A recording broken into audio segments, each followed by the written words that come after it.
Bonjour, dans cette vidéo nous allons voir s'il est possible d'utiliser la version gratuite de Microsoft Teams pour animer une classe virtuelle. Pour une classe virtuelle, un animateur a besoin d'un minimum d'outils ou de fonctionnalités. Tout d'abord, il doit pouvoir choisir son support, c'est-à-dire télécharger et installer une application de visioconférence ou pouvoir l'utiliser via un navigateur par exemple. Il doit pouvoir planifier sa formation et ainsi inscrire ses participants.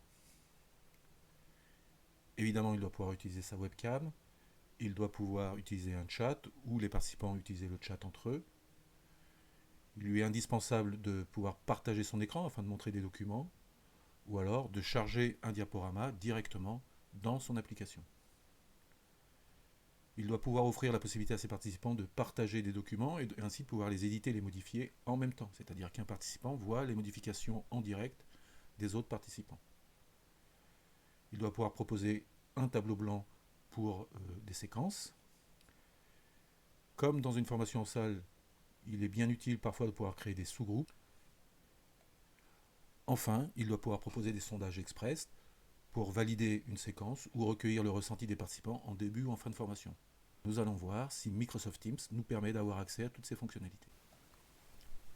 Je vous propose tout d'abord une visite du site officiel de Microsoft Teams où on s'aperçoit immédiatement que Microsoft Teams est avant tout un outil collaboratif pour le travail en équipe. Il n'a pas été pensé au départ pour animer des classes virtuelles. On peut voir qu'on peut l'utiliser pendant 60 minutes, ce qui est un peu court pour l'animation d'une classe virtuelle.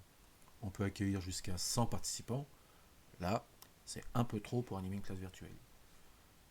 Les conversations par chat sont en illimité et peuvent même continuer post-réunion ou post-formation. Enfin, du stockage en ligne est mis à disposition des utilisateurs, même dans cette version gratuite. Si nous allons un petit peu plus bas sur le site, nous apercevons que la limite de 60 minutes est étendue à 24 heures dans le cadre de la crise sanitaire liée au Covid-19. Dans ce cas-là, c'est largement suffisant pour animer une classe virtuelle. Il est à noter que vous pouvez utiliser Microsoft Teams de deux manières. En téléchargeant et en installant une application, quel que soit votre environnement, c'est-à-dire Windows, Mac ou Linux. Vous pouvez également l'utiliser via un navigateur. Pour notre démonstration à venir, l'animateur utilisera la version Linux, c'est-à-dire installer et télécharger une application dans l'environnement Linux. Notre participant témoin utilisera Teams, lui, via un navigateur. Après avoir téléchargé et installé votre application, pour pouvoir utiliser Microsoft Teams, il vous faudra bien évidemment au préalable souscrire à un compte chez Microsoft. A noter que vos participants n'auront pas besoin de souscrire ce compte, il leur suffira de cliquer sur un lien que vous allez leur envoyer pour pouvoir participer à votre formation. Donc une fois que nous avons ouvert Microsoft Teams, on se retrouve sur cette interface, on s'aperçoit que c'est bien un outil de collaboration pour le travail en équipe. On va trouver des onglets activités, savoir tout ce qui se passe au sein des différentes équipes. Un onglet conversation pour pouvoir échanger par chat avec ses différents collègues ou collaborateurs. Un onglet équipe pour créer ou rejoindre des équipes de travail. Un onglet réunion qui va nous servir à nous pour planifier notre formation. On peut éventuellement appeler d'autres personnes et un onglet fichier où on va retrouver tous les fichiers qu'on a utilisés dernièrement. Pour notre formation, nous pouvons la démarrer tout de suite, mais on se retrouverait seul et il faudrait inviter en direct les participants. Nous allons donc planifier notre formation en indiquant une date, une heure de début, formation matinale, une heure de fin, et on planifie. À ce stade, Microsoft Teams nous propose deux solutions. Copier l'invitation et ensuite la coller dans un mail qu'on enverrait à nos participants. Sauf qu'après usage, il s'avère que ce lien, je ne le retrouve pas et donc je ne pourrai pas participer à ma propre formation puisque dans cette version gratuite, sous Linux en tout cas, Teams ne propose pas de calendrier où on pourrait retrouver notre propre formation. Dans le cadre de ces démonstrations, on va donc partager via Google Agenda. Je pense que Teams me propose Google Agenda parce que j'ai créé mon compte Microsoft avec un compte Google. Coup d'histoire de compte. On retrouve bien notre date, l'heure de début, l'heure de fin. Éventuellement, je peux peut-être changer le nom de la formation. Oui, on peut le faire. Ici, on indiquera les participants à qui on va envoyer l'invitation, donc leur adresse mail. Éventuellement, on peut changer Teams par Google Meet. Nous sommes sur un produit Google, rien d'anormal. J'ai entré l'adresse mail de notre participant témoin et on envoie. Une fenêtre que l'on retrouve à chaque fois qu'on utilise Google Agenda. Souhaitez-vous envoyer des emails d'invitation aux invités qui utilisent Google Agenda? Nous voulons envoyer. Notre formation est planifiée. Nous allons donc nous connecter à notre formation, donc via Google Agenda, pour être sûr de ne pas avoir perdu le lien. Il suffit de cliquer dessus. Et on pourrait encore se connecter avec Google Meet. Google ne recule devant rien. Et nous allons cliquer pour rejoindre la réunion. Donc là, sous Linux, on me propose d'ouvrir l'application que j'ai installée. C'est ce que je vais faire. Donc, je suis invité à rejoindre ma formation.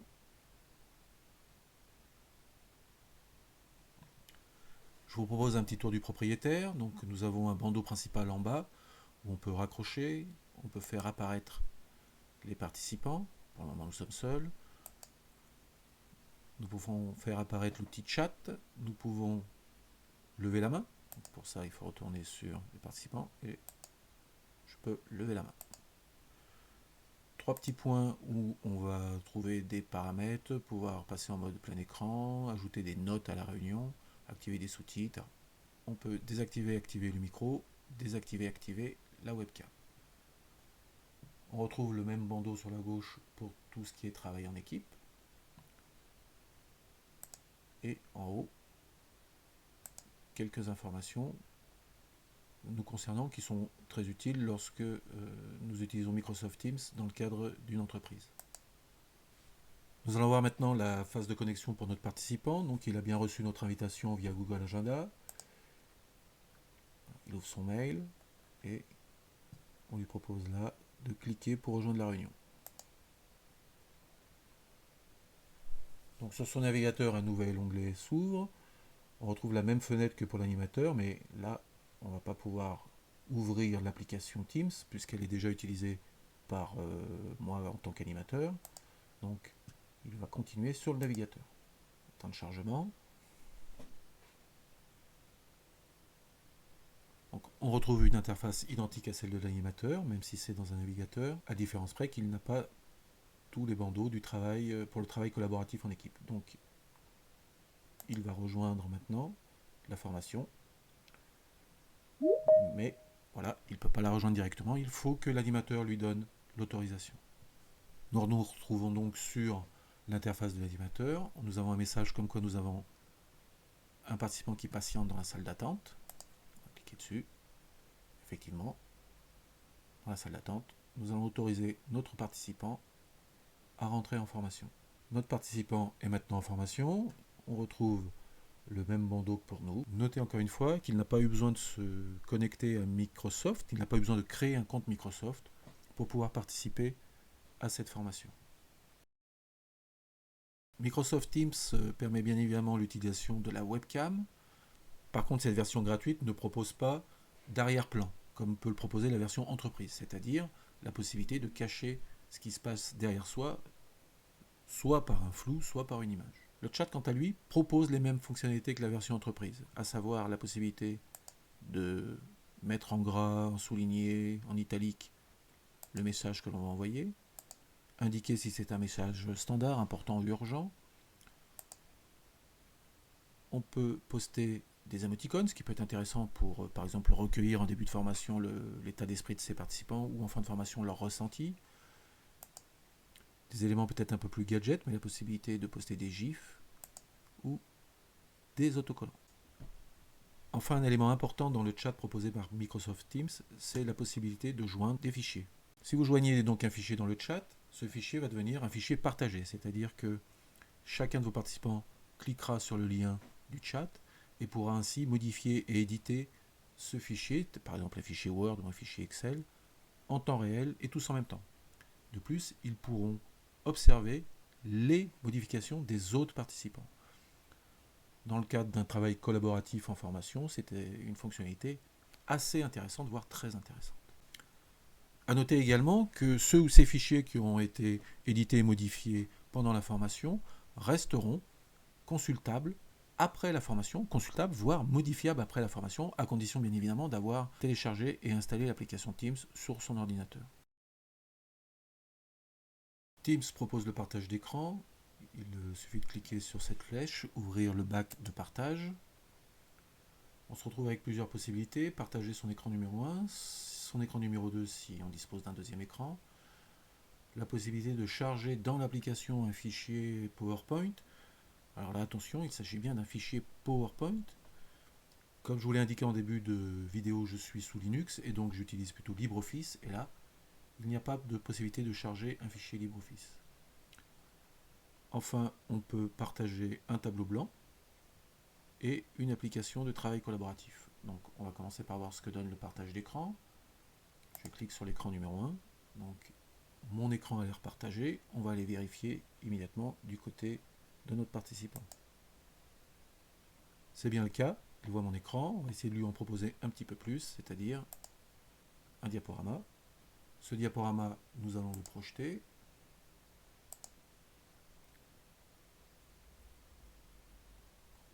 Alors, on s'aperçoit que lorsqu'on projette un diaporama, ça tient une place non négligeable sur son écran, ce qui est plutôt intéressant pour maintenir notamment l'attention des participants durant la formation.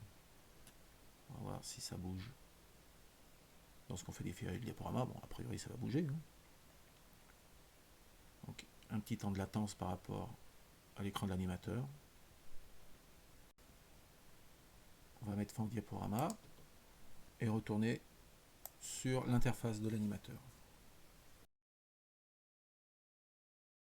Comme nous l'avons vu précédemment, Teams propose un tableau blanc, donc ça se passe toujours par le bac de partage et nous allons bien partager un tableau blanc. Donc, un temps de chargement. Donc on se retrouve avec un tableau blanc d'aspect assez basique qui propose des stylets de 4 couleurs.